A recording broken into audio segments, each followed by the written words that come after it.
Returning to one of our top stories now, officials across the globe, including here in Canada, continue to take extra precautions after human-to-human transmission has been confirmed in an outbreak of a mysterious coronavirus in China.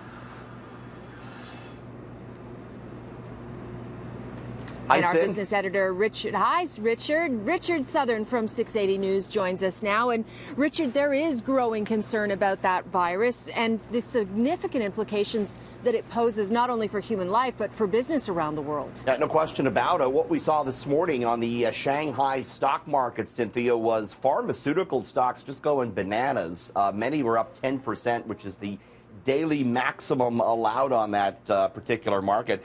Major stock index in China, the tracks healthcare, closed at its highest level in 3 years. So investors piling into these stocks as this virus gets worse, more and more cases of it being confirmed. Also rocketing higher was stock in companies that make medical face masks. One of the biggest producers of face masks in that space was up 10% today, Cynthia.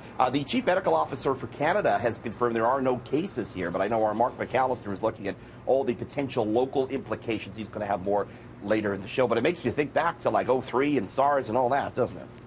I was just thinking that with all the face masks, and Toronto was particularly hit hard, and it took us years to recover. And I remember people being afraid to come to Toronto during SARS. The travel industry, the hotel industry, so hard hit after that crisis. So hopefully we're not facing anything like that again. Absolutely. Something we'll be watching very closely. Thank you, Richard. We're going to turn it to a bit of a lighter note now. And we all know that saying, work pays off, or hard work pays off, but apparently not everybody believes it. No, most don't now. Kind of a shocking result from a big annual survey. It finds, Cynthia, that people no longer believe working hard will lead to a better life. This is the 2020 Edelman Trust Barometer. It found that despite a reasonably strong economy, the majority of people in every developed market do not believe they will be better off 5 years from now. 56% said capitalism in its current form does more harm than good in the world. 83% of employees say they're worried about job loss due to automation and worried about what they think is a looming recession. Nearly 2 in 3 say the pace of technological change is too fast. What do you think, Senna? It probably speaks to the growing wealth inequality we're seeing as well. We haven't seen wages for most people rise very much at all, and employees are taking a more pessimistic outlook on things. Absolutely. I would say a pretty grim outlook, but a lot of people like us too. I mean, we're experiencing shifts in our industry and you know, they're not all growing. We see the layoffs constantly. So it is tough, but I think maybe it's seeping into the psyche of people. It is a time of great disruption is what we're in right now, Sid.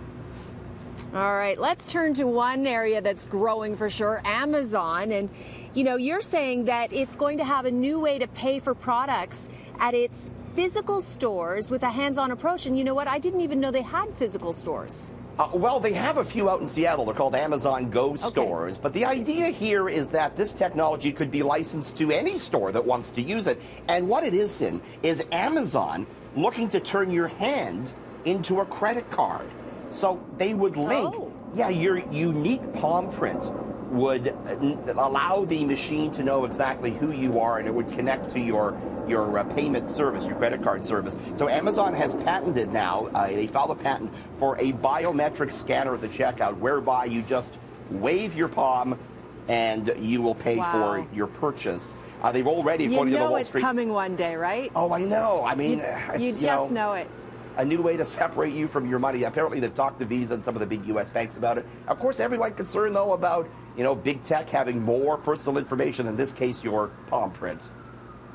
You know what I'd love, though, if you could use your palm print at work or here at Queen's Park when we have to get through security or something, and you just show them your finger or something, the nice finger. Exactly, because you're always forgetting that access card at home. I'm always forgetting my pass cards, and I lose them. So anyways, that's just my complaint of the day. But now let's end with gas prices. Hopefully you won't leave me complaining with your update on them. I don't think so, because they're not changing tonight. Average will hold about $1.14.9. Stay tuned. We're back just after 6:30, Cynthia. Looking at the average human body temperature, which experts say has fallen over the past couple of decades. We're looking at the reasons why just after 6:30. Oh, interesting. Thanks, Richard. Yep.